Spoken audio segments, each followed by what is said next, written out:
So over here, you can see that I have a bunch of files right here. And whenever you're managing files, some of the files may not be necessary, but you may not want to delete them either.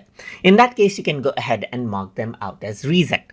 So to do that, I can select a file that I want to mark as reject, and then on my keyboard, I can press Alt and Delete at the same time right here.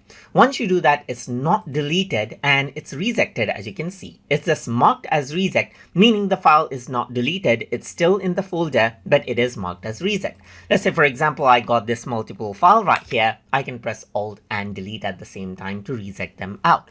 I can go around and reject this, let's say, for example, and let me just go around and reject these files around over here as well.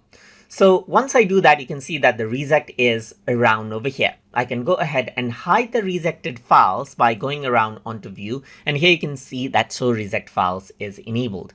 I can go ahead and disable this, and you can see that the reject files are hidden. So if I were to actually go around and keep the reject files hidden, I can go around, hold Alt and Delete on my keyboard, and it seems as if I'm deleting the file right here if it is not being shown right here. But in the original folder, the file is still there and it's not deleted. If you want to go ahead and view the reject files again, you can simply go around onto the view menu again and then click on show reject files right here and you see them again.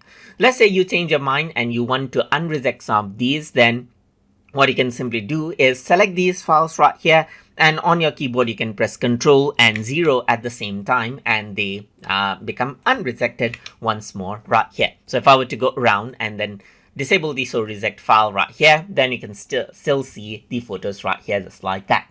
So that is how you can go ahead and reject files and then show and hide the rejected files inside of Adobe Bridge.